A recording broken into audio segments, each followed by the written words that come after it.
sont instables. Ils chancellent ça et là. Pourquoi? Parce qu'ils ne sont pas encore brisés. Tu as besoin de vivre les brisements pour que la valeur qui est en toi puisse sortir. Alléluia. Amen. Et le brisement, c'est le sacrifice du corps. Si tu lis la Bible dans le livre de Marc, chapitre 14, le verset 3. Marc 14, 3. Maman, tu peux nous lire Marc chapitre 14, le verset 3.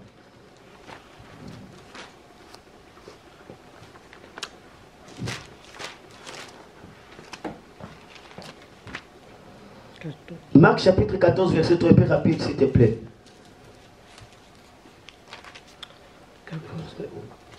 Je lis dans le nom du Seigneur. Oui.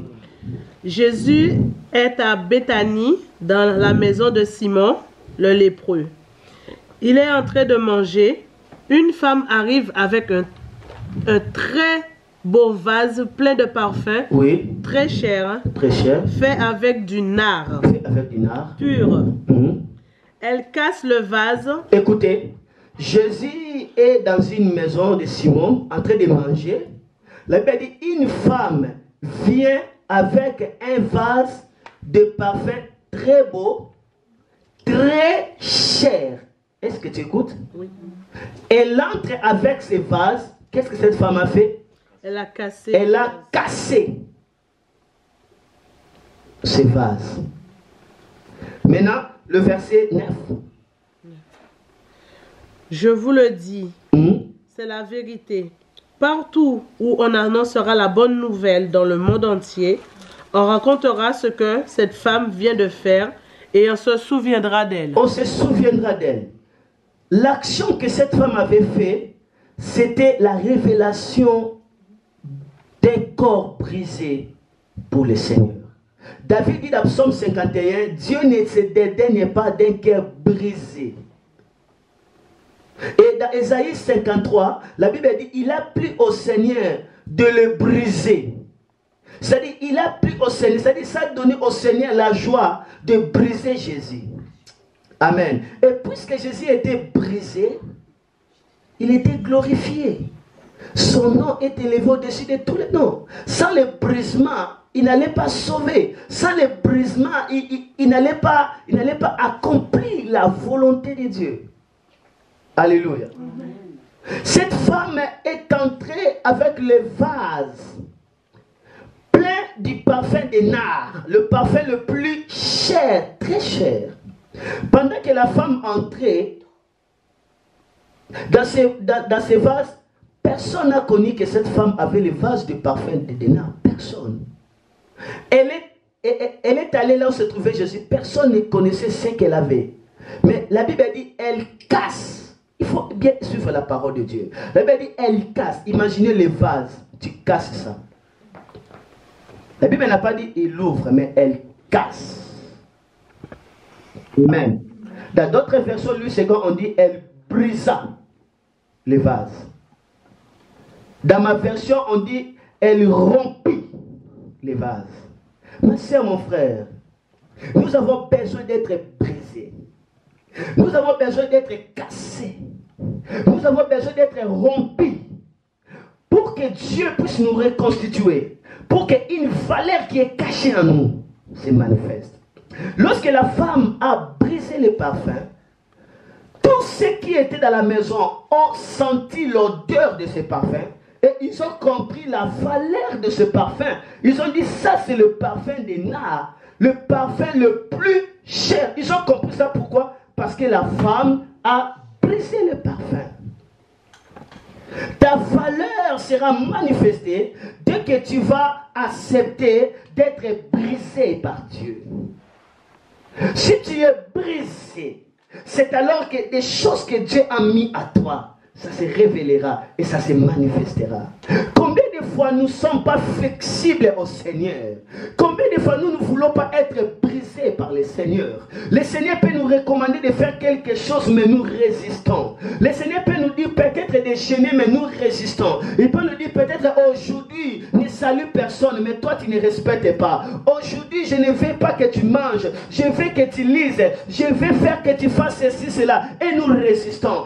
Une vie brisée, c'est une vie qui va manifester la valeur cachée en elle. C'est ça aussi l'offrande du sacrifice du corps. La Bible dit, offrez vos corps à Dieu comme un sacrifice saint, agréable. Et c'est un culte que Dieu apprécie. Est-ce que j'ai pu parler? Amen. Alléluia. Amen. Ma soeur, mon frère, lorsque Jésus-Christ était né à Bethléem, les mages sont venus parce qu'ils ont dit que nous avons vu le roi né. Ils sont venus avec des sacrifices. Ils ont amené l'or, ils ont amené l'encens, ils ont amené encore quoi? Le myrrhe. Hein? Le myrrhe. Amen. L'or, l'encens, le myrrhe. Tout ça, ça représentait la royauté, la richesse et la divinité. L'or, c'est la divinité. Amen. Amen. Amen.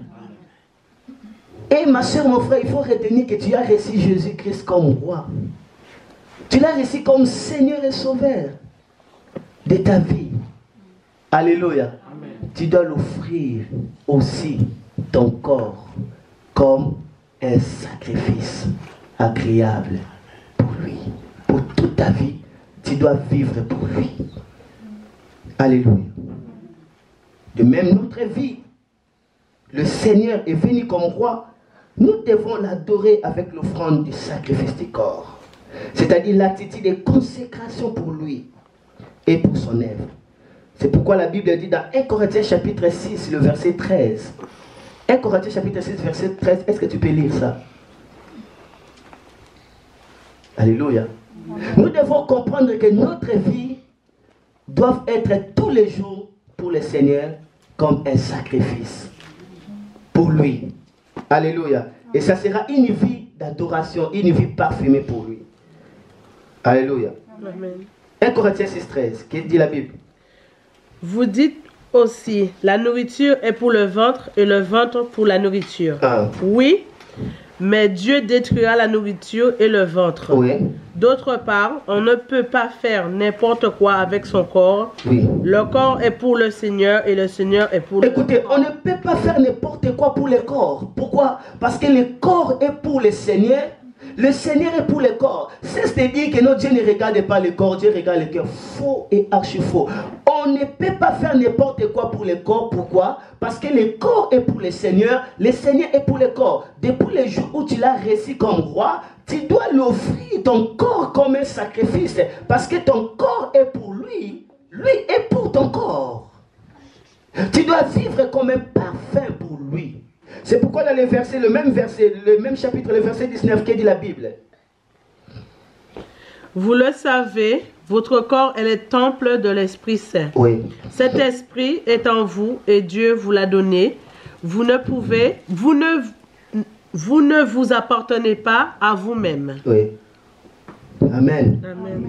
Vous ne vous appartenez pas à vous-même. Ça veut dire que vous êtes dédié à qui? À Dieu. Donc dans l'offrande du corps, la personne vit dans la dimension de la consécration. Amen. L'homme qui vit dans la consécration, il devient un parfum de bonne odeur pour Dieu. Ça veut dire qu'il s'est dédié pour Dieu. C'est comme une usine de biscuiterie. Et dans l'usine de biscuiterie, il y a des gaz de fumée blanc. Et ces gaz de fumée blanc distillent l'odeur très agréable. Dieu veut que ta vie soit comme l'offrande pour lui. C'est-à-dire, ça dégage l'odeur agréable.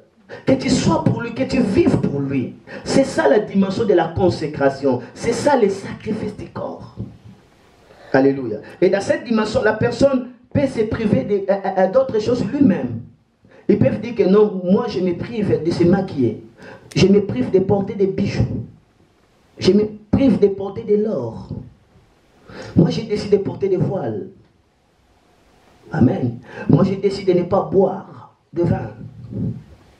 Ici, la personne se consacre.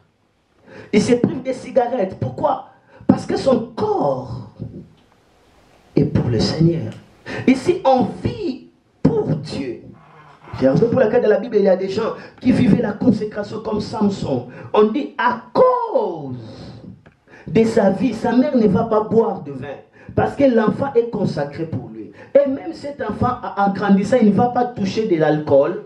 Il ne va pas toucher tout ce qui est impur. Et le rasoir ne passera pas sur sa tête. C'était le même aussi avec Jean-Baptiste. Il vivait avec la consécration. Donc, une vie d'offrande du corps, c'est une vie qui vit pour Dieu. C'est une vie parfumée pour Dieu. Est-ce que je peux avancer? Amen. Et dans l'offrande du corps, il faut comprendre qu'il y a aussi la dimension de jeûne et prière. Il y a ici aussi la dimension de jeûne et prière. C'est important. La personne qui est en train de jeûner, il est en train de faire l'offrande des sacrifices du corps. Plus tu jeûnes, plus tu es en train de faire l'offrande des sacrifices du corps. Et la vie chrétienne sans jeûne, c'est une vie chrétienne dangereuse. Une vie chrétienne sans jeûne, c'est une vie chrétienne faible. Une vie chrétienne sans jeûne, c'est une vie chrétienne qui va rencontrer des problèmes. Parce que dès que tu as crié au Seigneur Jésus, tu as déclaré publiquement la guerre contre Satan. Les jeûnes t'augmentent la puissance. Les jeûnes te permettent de te rattacher à Dieu. Le jeûne te permet de détruire la chair et de renforcer l'esprit. C'est aussi l'offrande du corps. Nous voyons dans Luc chapitre 4, le verset 1. La Bible dit, Jésus-Christ fut amené par le Saint-Esprit dans le désert pour prier. Et là, il a jeûné pendant 40 jours, il n'a pas mangé. Jésus était soumis dans l'offrande du corps de jeûne. Il a jeûné. Et la Bible dit dans le verset 14 maintenant, et Jésus-Christ retourna en Galilée et sa renommée s'est répandue. Donc le Jésus avant le jeûne et le Jésus après le jeûne, c'est deux Jésus différents. Imaginez que Jésus, il était là dans l'eau du Jourdain. La colombe est descendue, on a vu la colombe. Jean-Baptiste a dit, voici l'agneau de Dieu qui ôte les péchés du monde. Jean-Baptiste a présenté déjà Jésus, mais personne n'a suivi Jésus. On lui a présenté, mais personne ne l'a suivi.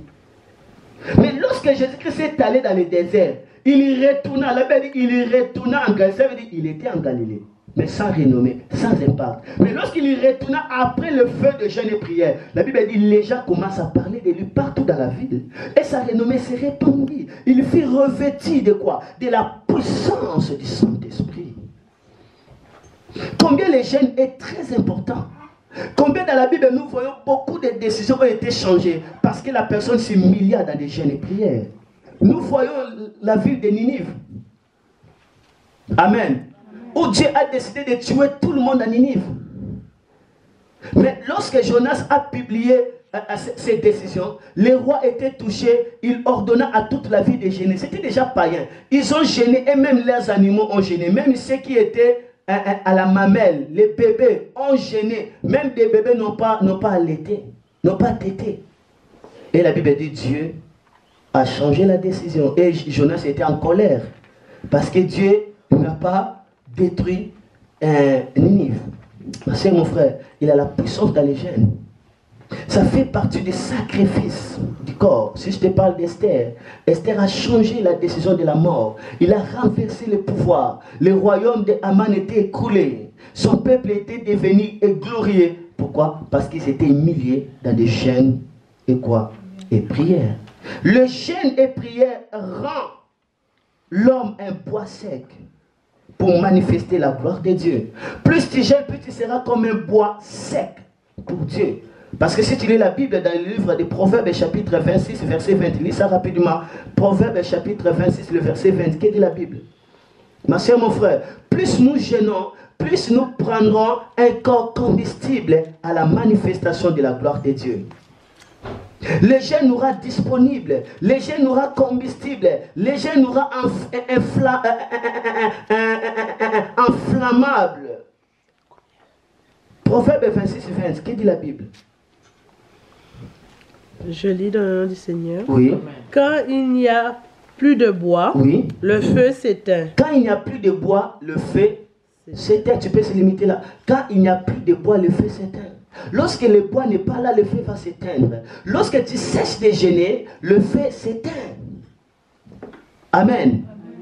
Amen. Le bois, c'est le signe de la croix. C'est le signe des sacrifices. Ma soeur, mon frère. Il y a beaucoup de gens qui n'expérimentent pas le feu du Saint-Esprit. Ils n'expérimentent pas la puissance du Saint-Esprit parce que leurs corps ne sont pas combustibles. Ils sont tellement poids. Ils sont tellement kilos. Ils sont tellement remplis d'eux-mêmes. Et la puissance de Dieu n'agit pas. Mais lorsque tu gênes, tu es en train de réduire la chair et l'esprit est disposé à la manifestation.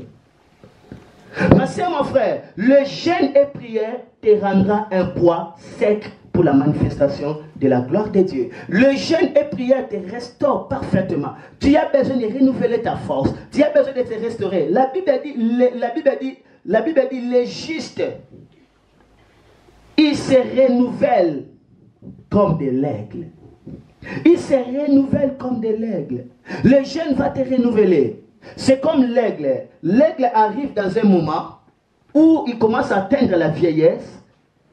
La capacité de la vision diminue. Elle va commencer à voir flou. Pourquoi? Parce qu'il y a quelque chose qui se développe à l'aigle ici. C'est comme une boule et ça empêche sa vision. On appelle ça voûte. Donc ça empêche à l'aigle de voir. Et là l'aigle commence à tâtonner. Et là les ailes de l'aigle commencent à devenir lourds.